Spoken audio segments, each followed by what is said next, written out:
దేవుని పరిశుద్ధ నామమునకు మహిమ కలుగును గాక. మన ప్రభును మన రక్షకుడు యేసుక్రీస్తు నామంలో అందరికీ శుభాభివందనాలు. హెవెన్లీ లైట్ మినిస్ట్రీస్ తరపున తెలియజేస్తున్నామండి. ఈ ఉదయ కాలము పాట పాడుకుంటూ దేవుని నామాన్ని మహిమపరుద్దాం.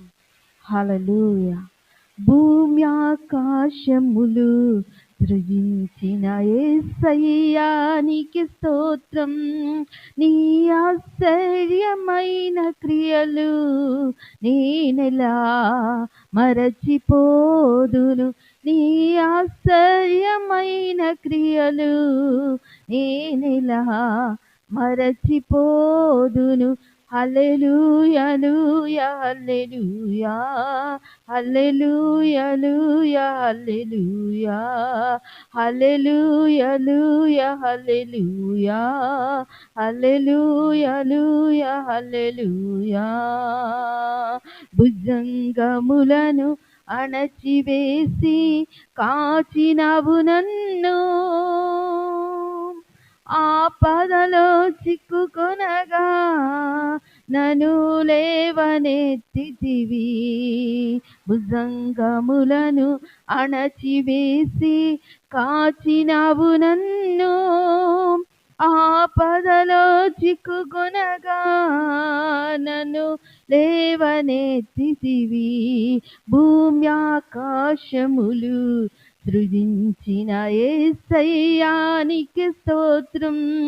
నీ ఆశ్చర్యమైన క్రియలు నేనెలా మరచిపోదును. హల్లెలూయా హల్లెలూయా హల్లెలూయా హల్లెలూయా హల్లెలూయా హల్లెలూయా హల్లెలూయా హల్లెలూయా హల్లెలూయా. ఈ దినం మనకు ఏర్పాటు చేయబడిన మరి వాగ్దాన వాక్యము మనం విందామండి. లూకాసు వార్త 10వ అధ్యాయము 19వ వచనము.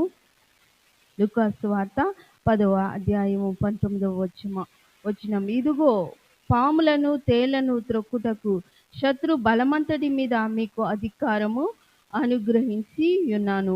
ఏదియు మీకెంత మాత్రము హాని చేయదు. దేవుడు మనకిస్తున్న వాగ్దానము ఈ ఉదయ కాలంలో ఆయన మనకు అధికారాన్ని ఇచ్చాడు. మరి శత్రు బలమంతటి మీద అధికారము మనకు అనుగ్రహించినట్లుగా మనం చూస్తాం. ఏదియు మనకి ఎంత మాత్రము హాని చేయదు. పాములను తేళ్లను త్రొక్కుటకు అధికారం ఇచ్చాడు. మనం ఆది కాండంలో చూస్తున్నట్లయితే మరి అక్కడ మరి ఒక ప్రవచనం చెప్తున్నట్లుగా మనం చూస్తాము. మరి 3:15లో అక్కడ పాము తల మీద కొట్టినట్లుగా మనము కొడతామని మరి దేవుడు సెలవిచ్చినట్లుగా మనం చూస్తామన్నమాట. 91వ కీర్తనలో చూస్తే నీవు నాగు పాములను అనగద్రొక్కెదవు. 91:13లో చూస్తే మరి వాక్యము మనము ఒకసారి అది చదువుదామండి. 91వ కీర్తన 13వ వచనంలో చూస్తే నీవు సింహములను నాగుపాములను త్రొక్కెదవు, కొదమ సింహములను భుజంగములను అనగా ద్రొక్కెదవు అని రాయబడినట్లుగా మనం చూస్తాం. మత్తయి సువార్తలో కూడా క్రీస్తు ప్రభు వారు 40 రోజులు అక్కడ ఉపవాసం ఉండి ప్రార్థిస్తున్నప్పుడు మనం చూద్దాం. ఒకసారి మత్తయి సువార్త 4వ అధ్యాయంలో చూస్తే అక్కడ యేసు క్రీస్తు ప్రభువాన్ని అపవాది శోధిస్తున్నట్లుగా ముమ్మారు చూస్తామన్నమాట. అయితే అక్కడ అంటాడు, నీవు సాగిలపడి నమస్కారము చేసిన ఎడల వీటన్నిటినీ నీకు ఇచ్చేదనని చెప్పగా యేసు వానితో, సాతానా, నువ్వైన నీ దేవునికి మ్రొక్కి ఆయనను మాత్రమే సేవింపవలెను అని రాయబడినట్లుగా మనం చూస్తాం. దేవదూతలు వచ్చి ఆయన్ని ఎత్తి పట్టుకున్నట్లుగా మనం చూస్తాం. 91వ కీర్తనలో రాయబడిన వాక్కులను, అవి ప్రవచన వాక్కులు, యేసుక్రీస్తు ప్రభువారి గురించి రాయబడినట్లుగా ఇక్కడ అవి నెరవేర్చబడినట్లుగా మనం చూస్తామన్నమాట.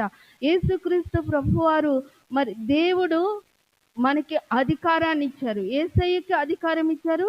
ఆయన బిడ్డలమైన మనకు ఆయన అధికారం ఇచ్చాడనమాట.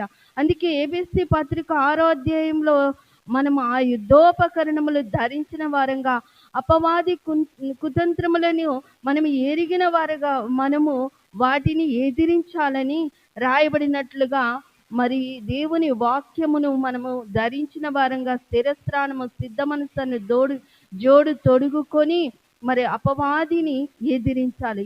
అపవాదిని ఎదిరించుడి, అప్పుడు వాడు మీ యొద్ద నుండి పారిపోవును అని రాయబడినట్లుగా మనం చూస్తాం.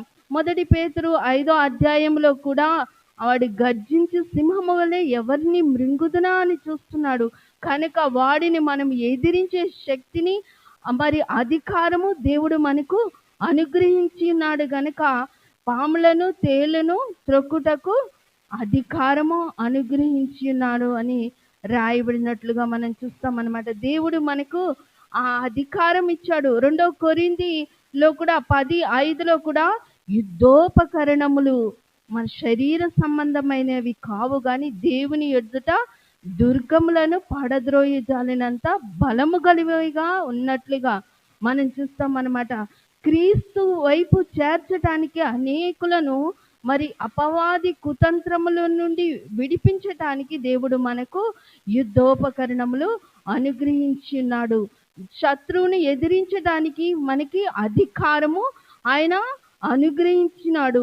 మనము చూసినట్లయితే ఏదియో మీకెంత మాత్రము హాని చేయదు. విషపూరితమైనది తాగినా కూడా మరి అది హాని కాదని బైబిల్లో రాయబడినట్లుగా మనం చూస్తాం. అంతేకాకుండా మనము ఉదాహరణగా మనం చూస్తున్నట్లయితే మరి ఈ దానియేలు మరి షడ్రకు మేషకు అబేద్నెగోలను అగ్ని గుండంలో వేసినప్పటికీ కూడా వారి వెంట్రుకలు కూడా కాలకుండా దేవుడు వారితో ఉన్నట్లుగా వారిని కాపాడినట్లుగా ఏదియు ఎంత మాత్రము హాని చేయదు. శత్రు బలమంతటి మీద మీకు అధికారము అనుగ్రహించి ఉన్నానని సెలవిచ్చిన దేవుడు మనతో ఉన్నాడు. గొప్ప దేవుడు, ఆయన గొప్ప కార్యాలు చేయి దేవుడు. మనం పాములను తేళ్లను త్రొక్కే అధికారం మనకిచ్చాడు. వాటి తలని చితగతొక్కే అధికారము. తేలును మనం తోక మీద కొడతాం, పాముని తల మీద కొడతాం. దేవుడు అట్టి అధికారం ఇచ్చాడు మనకి. అందుకే యేసుక్రీస్తు ప్రభువారు తన కాళ్ళతో చితగదొక్కి ఉన్నాడు. సాతానును మన కాళ్ళ కింద శీఘ్రముగా చితగదొక్కించినాడు. మనకిచ్చిన అధికారంతో మనమును దుష్టుని చితగదొక్కుతున్నాం, దుష్టుని ఎదురిస్తున్నాం. వాడి కార్యాలను యేసు నామంలో లయము చేసిన మట్టి అధికారము మనకిచ్చాడు. శత్రు బలమంతటి మీద మనకు అధికారం ఇచ్చిన దేవుడు. ఈ లోకంలో ఉన్న వానికంటే మనలో ఉన్న దేవుడు గొప్పవాడిగా ఉన్నాడు. సర్వశక్తిమంతుడిగా గొప్ప కార్యాలు చేయి దేవుడుగా మనకున్నాడు. మనకిచ్చిన వాగ్దానాలు నెరవేర్చు దేవుడు. ఒకవేళ అపవాది చేత బాధింపబడుతున్నావా, యేసు నామాన్ని ధరించి వాడిని ఎదిరించు. మరి దుష్టుని కార్యాలు అపవాది అనునిత్యము నేను వెంబడిస్తూ ఉంటే, ఓ అపవాది, నా మీద అధికారము నీకు లేదు అని నువ్వు దుష్టుని ఎదిరించవలసిన దేవుడిచ్చిన అధికారంతో వాడిని ఎదిరించాలి. దుష్టుని కార్యాలు మనము లయము చేయాలి. దేవుడి మాటలు మన వినికిడిలో దీవించునుగాక. ప్రార్థన చేసుకుందాం. పరిశుద్ధుడా, నీకు వందనాలు, కృతజ్ఞత స్తుతులు నాయన. గొప్ప దేవుడవయ్యా, ఆశ్చర్య కార్యము చే దేవుడవయ్యా. సాతానును నాయన నువ్వు వాడి తలను చితగదొక్కి ఉన్నావు, మాకును అధికారం ఇచ్చి ఉన్నావు తండ్రి. అయ్యా, అటు అధికారంతో నాయన దుష్టుని ఎదిరిస్తున్నాం తండ్రి. నీకు వందనము, స్తుతులు, స్తోత్రము చెల్లిస్తున్నాను. నీవిచ్చిన యుద్ధోపకరణములు మేము ధరించి నాయన వాడిని ఎదురిస్తుంటుండగా నాయన అయ్యా గొప్పగా నాయన వాటన్నిటి నుండి మాకు విడుదలిచ్చినందుకు స్తుతులు, స్తోత్రాలు. భుజంగములను అణిచివేసిన దేవుడవయ్యా, నీకు కృతజ్ఞత, స్తుతులు, స్తోత్రాలు నాయన. అయ్యా, మాకు విరోధముగా రూపింపబడిన ఏ ఆయుధము వర్ధిలింపకుండా ఆపివేసిన దేవుడవయ్యా, నీకు స్తుతులు, స్తోత్రాలు నాయన. మాతో అనునిత్యమున్న దేవా, నీకు స్తుతులయ్యా. నీ కంటి పాపలాగా మమ్మల్ని కాపాడుచున్న దేవుడవు గనుక నీకు స్తుతులయ్యా. నీకు వందనము, స్తోత్రాలయ్యా. నీ అరచేతుల్లో మమ్మల్ని చెక్కుకున్న దేవుడవయ్యా, నీకు కృతజ్ఞత, స్తుతులు, స్తోత్రము చెల్లిస్తున్నా. ఎందరైతే నాయన బిడ్డలు ప్రభా ఈ వాక్యము వింటున్నారో ప్రభా, గొప్ప విడుదల యేసు నామంలో వారికి కలుగునుగాక నడిపించమని ప్రార్థిస్తున్నాను తండ్రి. నీకు వందనాలు, స్తోత్రము. ఎవరైతే అపవాది బంధకాలలో ఉన్నారో ప్రభా, యేసు నామంలో వారికి విడుదల ప్రకటిస్తున్నాం. నీ రక్తంలో వారికి విడుదల కలుగును గాక. నీ రక్తాన్ని వారిని మీద ప్రోక్షిస్తున్నాం తండ్రి. నీకు స్తుతులు, స్తోత్రాలు నాయన. మీరే అద్భుత ఆశ్చర్య కార్యము జరిగించమని నాయన, బంధకాలలో ఉన్న వారిని విడిపించడానికి వచ్చిన దేవుడవన్నావు తండ్రి. నీకు వందనాలు, స్తోత్రాలు. సర్వశక్తిమంతుడుగా అయ్యా, సర్వాధికారము గల దేవుడుగు నువ్వు ఉన్నావు తండ్రి. నీకు స్తుతులు, స్తోత్రాలు. నీ అధికారము మాకు ఇచ్చావు తండ్రి. నీకు వందనాలు, స్తోత్రము చెల్లిస్తున్నాను నాయన. అయ్యా నాయన యేసయ్య, ఈ ఉదయకాల సమయంలో నాయన యేసయ్య, అయ్యా నాయన, శత్రు బలమంతటి మీద మాకు అధికారం ఇచ్చినందుకు నీకు కృతజ్ఞత, స్తుతులు, స్తోత్రము నాయన. ఏది ఎంత మాత్రము మాకు హాని చేయదని నీ సజీవమైన రెక్కల చాట్ల మమ్మల్ని భద్రపరిచినందుకు కృతజ్ఞతలు చెల్లిస్తూ, నన్ను నేను తగ్గించుకుంటూ నీ నామాన్ని హెచ్చిస్తూ, మా ప్రభు మా రక్షకుడు యేసు క్రీస్తు అతి శ్రేష్ఠ నామమున అడిగి వేడుకొని పొంది నాము తండ్రి. ఆమేన్, ఆమేన్, ఆమేన్. దేవుడు మనల్ని దీవించునుగాక. దయచేసి పాస్టర్ సాల్మన్ రాజ్ యూట్యూబ్ ఛానల్ని లైక్ చేయండి, షేర్ చేయండి. అలాగే ఎవరైనా మీ కానుకను పంపించాలని ఉంటే మా స్క్రీన్ మీద బ్యానర్ ఉంది, దయచేసి మరి మీరు స్పాన్సర్ చేయాల్సిందిగా మనవి చేస్తున్నాను. అందరికీ ప్రైజ్ ది లార్డ్.